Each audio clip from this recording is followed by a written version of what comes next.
안녕하세요. D급 감성으로 이슈를 알아보는 D클래스입니다. 꽃샘 추위를 마지막으로 날씨가 한층 더 풀렸습니다. 여기저기 꽃도 피고 있고요. 구독자 여러분들도 행복한 봄 맞이하시길 바라면서 오늘 좋아요, 구독, 알림 설정 부탁드리겠습니다. 오늘은 한 가지 이슈만 다루지 않아요. 세 가지 이슈를 요점만 정리해서 전해드리는 영상을 제작했죠.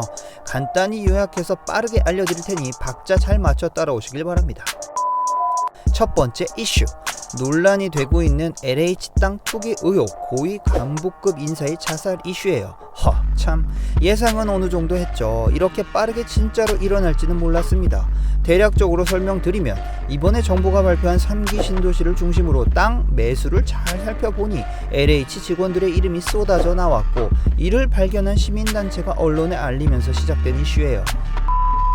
자기가 소속한 직장 인증을 거쳐야만 가입되는 블라인드라는 익명 게시판에는 LH 직원은 부동산 투자도 못하냐, 아무리 밑에서 시위해봐라 우리는 20층이라 들리지 않는다 등등 오히려 민심을 자극하는 글을 써서 또다시 논란이 됐죠.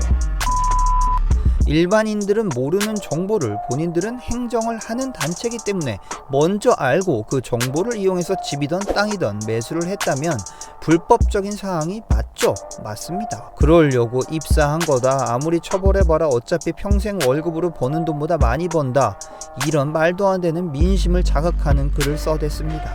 아이고 자극된다 이놈의 가슴아. 존나 짜증. 이게 남이 잘 되는 거면 보통 배 아프다 그러는데 이건 막 가슴이 저려요. 막 뭐랄까 그 꽉 막힌 느낌이랄까, 막 피가 안 통하는 뭐 그런. 이게 지금 본인들은 떳떳하다고 하는데 이렇게 한번 생각해 볼게요. 가령 한 다리를 더 넘어 들어가서 LH 직원이 내부 정보를 일반인에게 주고 그 일반인이 매수를 했다 하더라도 이것 자체가 기존 땅 소유자에겐 간접적인 피해죠.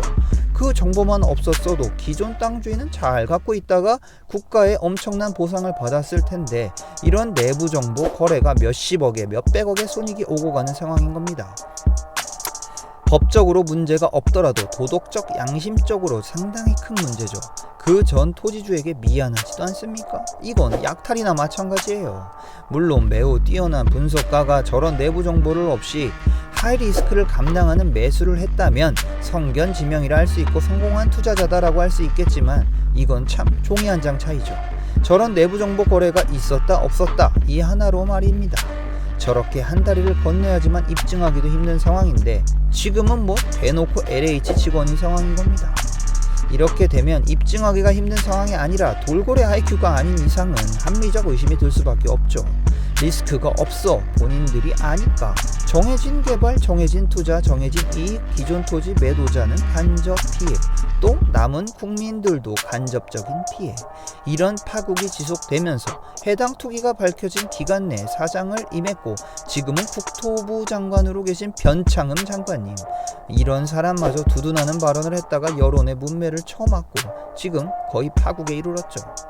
그러다가 결국 12일 오후 LH 고위간부 투신 자살이라는 속보가 뜨고 그의 유서엔 국민께 죄송하다라는 말이 쓰여져 있었다고 합니다. 참 이상하다. 직원들은 어차피 걸려서 처벌받고 정직 먹고 뭐 잘려도 평생 버는 월급보다 많다라면 조롱을 하는데 왜 이분은 그 평생 버는 월급보다 많은 모든 것을 포기하고 자살을 하셨을까요?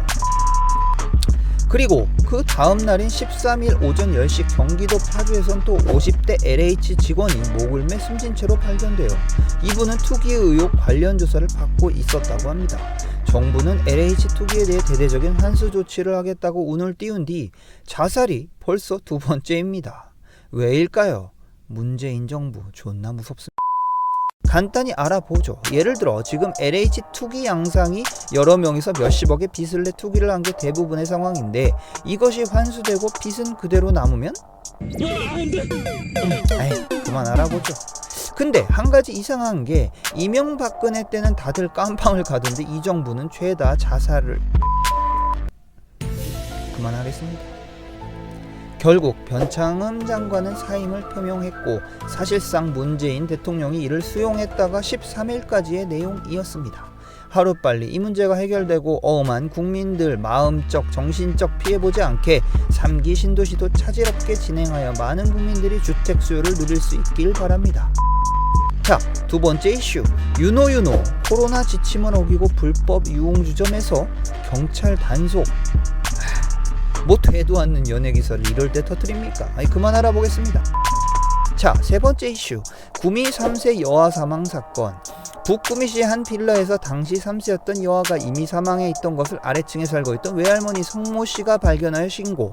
함께 살던 어머니 김모 씨는 몇 달 전 먹을 것도 남기지 않고 이사를 갔고, 전기도 끊긴 상황에서 혼자 남겨진 아이가 아사하고, 그로부터 수개월이 지난 뒤 발견되었.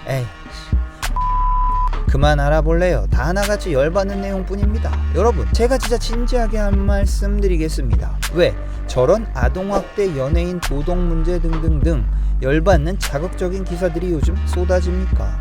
국민이 어떤 것에 분노하는지 잘 아는 것 같죠? 이런 거에 분노 초점 맞추지 마십시오. 진심으로 드리는 말씀입니다. 그 어떤 누군가가 날 개돼지로 보는 것 같아 기분이 더러워서 오늘은 결론 없이 여기까지 하겠습니다.